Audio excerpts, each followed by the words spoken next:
Alfabet Ibrani. Alfabet Ibrani terdiri dari 22 atau 23 konsonan. Alef, Bet, Gimel, Dalet, He, Waw, Zain, Het, Tet, Yod, Kaf, Lamet, Mem, Nun, Samek,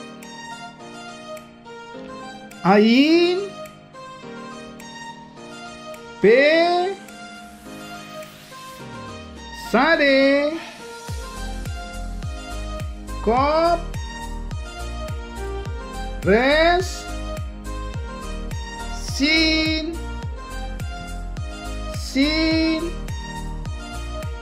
Tau. Jadi ada 23 konsonan Ibrani, yang dua ada yang sama, yaitu Sin dan Shin. Dari 23 konsonan Ibrani, ada beberapa konsonan yang memiliki kekhususan.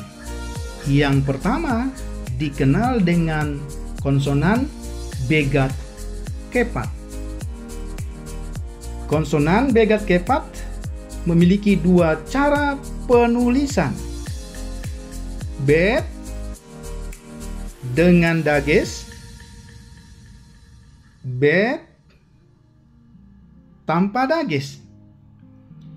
Gimel dengan dages, Gimel tanpa dages. Dalet dengan dages, Dalet tanpa dages. Kaf dengan dages, Kaf tanpa dages. P dengan dages, P tanpa dages. Tau dengan dages, Tau tanpa dages. Mengapa perlu kita mempelajari Begat Kepat? Karena Begat Kepat ini menjadi konsonan-konsonan yang khusus di dalam bahasa Ibrani. Biasanya kalau Begat Kepat ada di awal kata, dia akan selalu memulai dengan Begat Kepat disertai dengan dages atau titik di tengah yang disebut dengan dages lene. Yang ketiga, ada konsonan yang disebut dalam bahasa Ibrani disingkat dengan kamnafet, yaitu konsonan kaf, mem, nun, p, dan sade.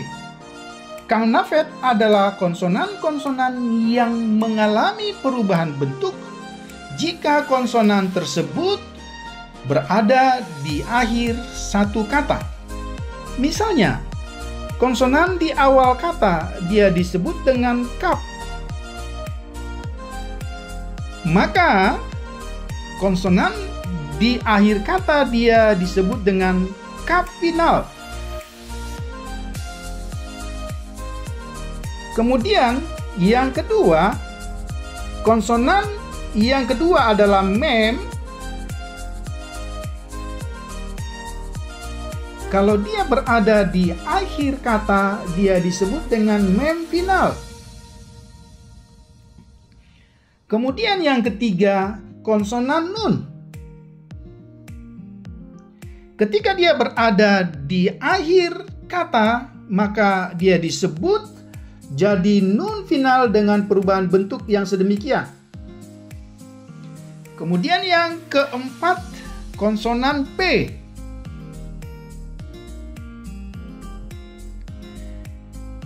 Kalau dia berada di akhir satu kata, posisinya berada di akhir satu kata, maka dia akan berubah dan disebut dengan P final. Konsonan yang terakhir adalah konsonan yang kita kenal dengan sade. Kalau dia berada di akhir kata, maka dia menjadi sade final. Yang keempat, ada konsonan-konsonan yang memiliki kekhususan dalam bahasa Ibrani yang kita sebut dengan konsonan gutural, atau kalau di Indonesia kan konsonan tenggorokan. Konsonan-konsonan yang diucapkan dengan penekanan pada bagian tenggorokan kita. Yang pertama yaitu konsonan alef. Kemudian yang kedua konsonan H. Yang ketiga konsonan H. Yang keempat konsonan ayin.